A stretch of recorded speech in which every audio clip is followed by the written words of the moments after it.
Hi everyone, it's Jack here at Mainsgill. So first of all, thanks for tuning in, thanks for watching the videos. Make sure you hit that subscribe button, tell everyone about it, tell everyone about the YouTube channel. So what we're on with today is, this is just going to be a quick video, this one I'd have thought. So what I'm doing is I am going round, so every morning you've got to go around, check the sheep, check they're all okay, and give them their feed. So we're on with these sheep. So these ones here, where I've come into, we're going to do these ones first. And these ones here, what they are, is these ones are later lambing ones and singles. So these ones are just giving them a little bit of food just to keep them happy. So they don't want a lot of food, these, because they're a bit off lambing yet. And so you don't want the singles to grow too quickly and big, because you can end up with a big single lamb, which is a problem at lambing time. And you also don't want your ones that are too far off to get fed, because you don't want them to get too fat and then have problems at lambing as well. So they just get a little bit of feed these just to keep them happy. So we feed them every day, so they're on these, and they get the mineral lick buckets as well. So we're going to feed these now, and then I'm going to go through to the other ones as well. And the other ones are the ones that are nearest. They're the ones that are going to start lambing first, and all the triplets are in there that we should feed harder. But I'll tell you about them when we get there. So here they are. So better get some food for them, keep them happy. Breakfast time.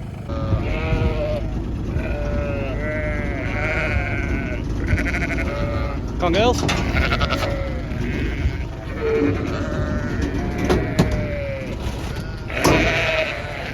So, just 2 bags for these, don't get a lot of these ones.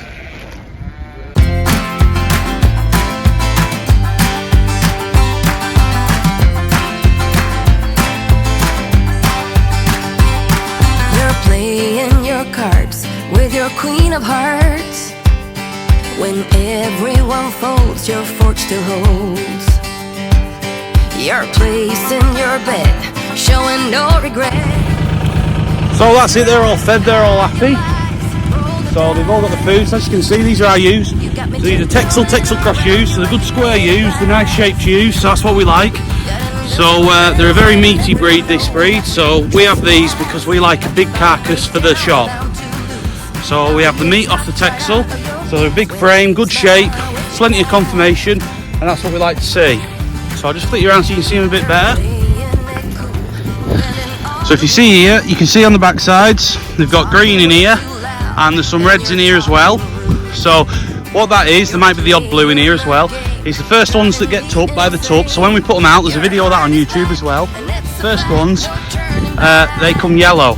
So you put a raddle on the tub, and you go yellow, green, red, and then we do a little bit of blue sometimes. And why that is that is to see which ones are tucked in what order. So you change that colour every 17 days. So the ones in the other field we're going to go and see now, we know they're the first 17 days. So they're the first ones to come into the shed, and then the green ones are after that. So then it goes green and then the red. So it's just so we know when they're going to lamb, so we don't need them all in the shed, we don't need to be cramped, we've got in what we need, and also so we can do this, we can feed them as we need to. But also, you see they've got a blue dot on them, quite a lot of these. That's because all the singles are in here. We've put all the singles in here, apart from the yellow ones. All the singles are in here, just to make sure that they don't get fed too much. So there's only 2 bags between all these, so it's just a bit to keep them happy. But that one there, with a green on the back of it, that L, that's one that's going to be late. So you can see it's got the blue one, so I said they'd be the last ones. But just when he scanned it, he knew that one was, they weren't very big, the lambs had just started there, so we knew it was a late one. So there's a few of them, I think we had 9 of them in total. There's another one, so there's 9 late ones. So they're in here as well. But looking happy, they're looking well. They're digging in. And that's grand. Carry on to the other lot now. Good.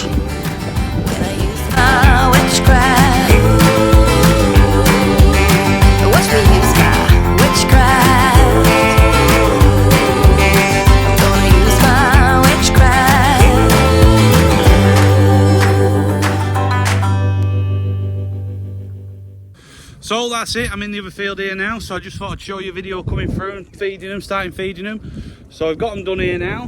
So as you can see, they're all eating, so a lot of yellows in there, as you can see. So they're all the first ones to lamb. The 17 days is the yellows. So they're looking well, they're looking fit. There's a few of them starting to bag up now.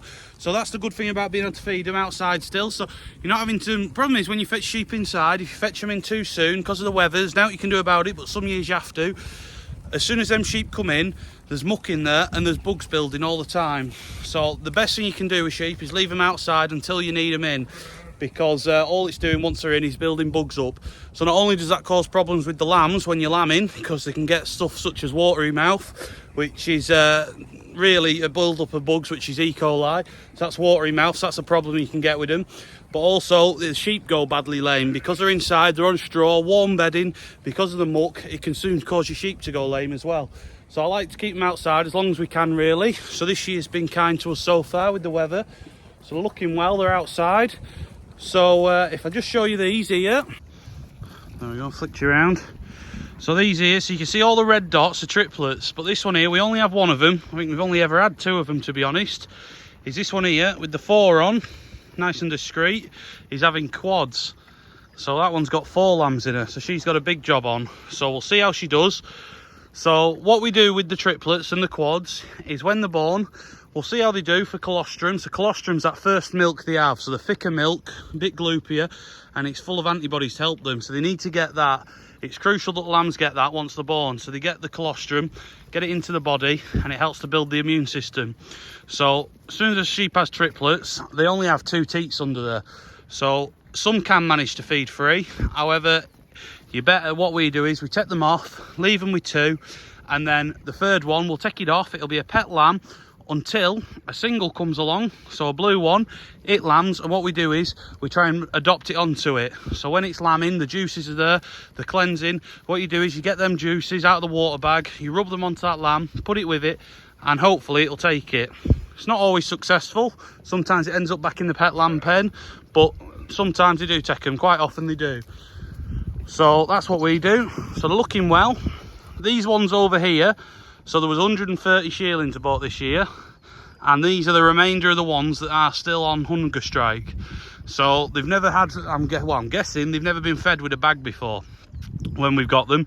So the problem is we're feeding them and they just don't want to have any. They don't seem to want it, they're not bothered about it, they're just not interested at all. So every day they're over there like that. So I go around them, I'll fetch them up in a minute and push them back in here, see if they have a nibble, but they don't really bother.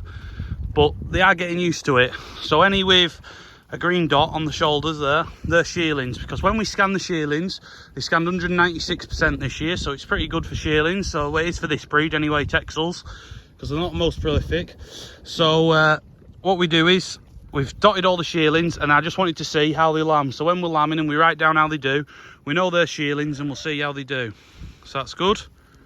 And also the ones that have a green and a purple dot, there's 30 of them. They got tupped by the Dutch spotted ewe. So Dutch spotted tup, sorry. So we're going to see how they do. That's just a bit of a look at the sheep. They're looking well, they're fitting up. You can see that shearling there's just starting to alter under its bag. Sorry, where's my finger? There you go. Can you see they're starting to alter now, they're starting to bag up. Starting to produce a bit of milk. So there we go. Soon be here. That one's got a bag on it and all, that yellow one. And she's a triplet, so that'd be ideal. You want your triplets to lamb first and then your singles, but it doesn't always work like that. But then you've got them the right way around for adopting. So there we go. So that was just another look at the sheep. Hope you enjoyed. Little look at how they're doing. Soon be lambing time, soon be lambs everywhere, so a good time of the year. So I'll soon be on with that, and we'll soon be on with calving as well. Cows are getting nearer. So a couple of weeks for lambing, a couple more for calving, and we'll be away. So that's it. Thanks for watching. Make sure you hit the subscribe button, tell everyone about it, and we'll see how we do. Good, bye.